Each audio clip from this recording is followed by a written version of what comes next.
Alors, bien-aimés, vous écoutez la voix de votre serviteur Daddy Michel sur le camp de prière Jésus est la victoire. Que la grâce de Dieu vous soit multipliée. Que le Seigneur soit avec vous. Au nom puissant de Jésus-Christ de Nazareth. J'ai un message que je voudrais partager avec vous ce matin. Quel est ce message? Comment les hommes de Dieu d'aujourd'hui sont en train de préparer la génération future? Bien-aimés, nous voyons que Élisée était resté avec Élie. Lorsque Élisée était resté avec Élie, la Bible déclare que Élisée a servi Élie. Élisée a servi Élie jusqu'à ce que le jour où Élie sera enlevé, Élisée va suivre Élie et il va recevoir la double portion de l'onction.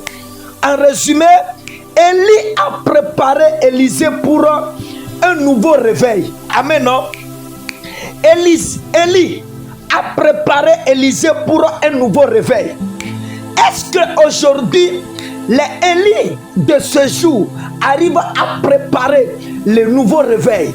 Est-ce que les Élie de ce jour, les hommes de Dieu de ce jour, les hommes de Dieu, les serviteurs de Dieu, ceux qui sont des hommes de Dieu, est-ce qu'aujourd'hui, ils sont en train de préparer la génération future? La Bible dit qu'autour d'Élisée, au lieu que Élisée prépare Géasi pour une nouvelle génération, pour une nouvelle implantation, pour une nouvelle influence, Géasi a été maudit de la bouche d'Élisée. Élisée n'a pas préparé une nouvelle génération. Élisée n'a pas préparé un nouveau réveil. C'est ce qui se passe aujourd'hui avec beaucoup des hommes de Dieu. Ils n'ont que la bouche pour maudire leur fils. Beaucoup des hommes de Dieu aujourd'hui sont en train de maudire leur fils. Ils maudissent leur fils, peu de choses. Ils maudissent leur fils. J'ai posé des questions. Pourquoi en tant qu'homme de Dieu, tu ne vas que faire maudire ton fils? Bien-aimé, écoutez-moi très bien. Qui vit dans cette vie sans défaut? Qui vit sans défaut? Est-ce que vous pouvez me montrer quelqu'un qui vit sans défaut? Est-ce que quelqu'un vit sans défaut? Personne ne vit sans défaut. Nous tous, on a nos défauts. Nous tous, on a nos erreurs. Nous tous, on a nos erreurs que nous commettons. Bien-aimé, écoutez-moi très bien. Là où tu es là, tu as des défauts, tu as des faiblesses. Et bien-aimé, lorsque Élisée était avec Élie, c'est comme ça Élisée a commis des erreurs. Mais Élie avait pardonné Élisée. Mais autour de Élisée, Élisée n'a pas pardonné Géasi. Avec la colère, vous tuez la génération future. Avec la colère, vous êtes en train d'éteindre le réveil futur. Bien-aimé, écoutez-moi très bien. Il y a certaines personnes que vous allez maudire. Et l'homme et la malédiction ne travaillera pas sur leur vie. Il y a des hommes de Dieu qui peuvent te maudire. Et même quand ils te maudissent, la malédiction ne peut pas travailler sur ta vie. Ce n'est pas toutes les têtes qui reçoivent de malédiction. Il y a certaines têtes qui refusent la malédiction. Les têtes de destinée ne reçoivent jamais de malédiction. C'est tout comme si de l'eau versée sur le dos du canard. Ça ne va pas travailler. C'est pourquoi si tu prends ta bouche et tu dis que tu es en train de maudire un homme de destinée, tu es en train de réchauffer ton corps pour rien. Tu es en train de perdre ta bouche pour rien. Tu es en train de parler en l'air. Et voici ce qui est pire. Quand tu es un homme de Dieu et tu es en train de tuer tes fils, ta vieillesse, tu vas mourir dans la famille. C'est pourquoi aujourd'hui, il y a beaucoup des hommes de Dieu qui sont malades, ils sont à la maison et personne n'arrive à les assister. Personne n'arrive à les venir au secours dans leur maladie. Il y a plusieurs pères aujourd'hui qui se retrouvent sur les lits d'hôpitaux. Avec 10 000, on peut lui faire un sérum. Avec 20 000, on peut lui faire un petit soin. Avec 50 000, il peut se retrouver. Mais qui va donner les 50 000 Parce que tu as pris ta bouche, tu as déjà tué la génération future qui vient. Aujourd'hui, il y a des hommes de Dieu qui sont dans la chambre. Ils ne trouvent pas ce qu'ils vont manger. Ils sont couchés par terre. Pourquoi? Parce que c'est qu'eux autres, ils ont pris la main pour préparer. Ils ont encore pris leur bouche pour détruire ça. Qu'est-ce qui sort de ta bouche? Quand tu ouvres ta bouche, qu'est-ce que tu fais sortir? Qu'est-ce que tu fais sortir? Quand tu veux parler, qu'est-ce que tu dis? Ce que tu dis sur la vie de ton fils peut préparer l'avenir de ton fils, comme ce que tu dis sur la vie de ton fils peut détruire son avenir. Celui dont tu as détruit son avenir, il ne peut pas revenir te donner à manger dans ta vieillesse. Comment il va venir te donner à manger dans la vieillesse? Voici, tu as pris le temps et tu as détruit son avenir. Tu as détruit sa destinée avec ta bouche. Il viendra te donner quoi dans ta vieillesse? Bien-aimé, pourquoi vous êtes insensé comme ça? Bien-aimé, écoutez-moi, les Élysée de ce jour, je vous parle en tant qu'un ambassadeur de l'Éternel. Élysée, pourquoi tu es insensé comme ça? Élysée, pourquoi tu maudis les Géasi? Élysée, pourquoi tu ne peux pas garder ton cœur? Élysée, pourquoi tu ne peux pas te freiner, tu ne peux pas patienter? Élysée, pourquoi tu tues la destinée de Géasi? Élysée, souviens-toi le jour où tu vas tomber malade et tu vas rester dans la chambre toi seul. Qui sera là? Qui va jeter ton urine? Qui va jeter ton caca que tu vas faire dans le chocoto? Qui va jeter ça?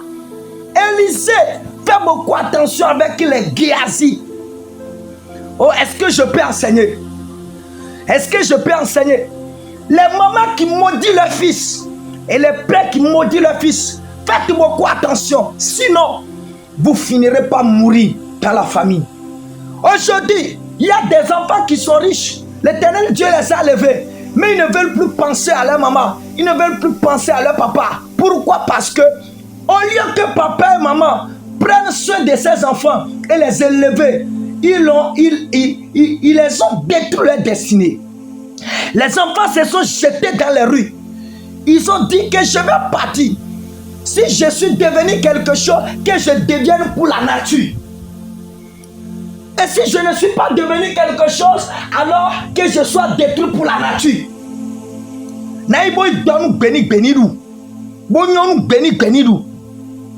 Et si Dieu fait grâce et il a touché ses enfants et ils sont bénis, est-ce qu'ils vont penser un jour à toi?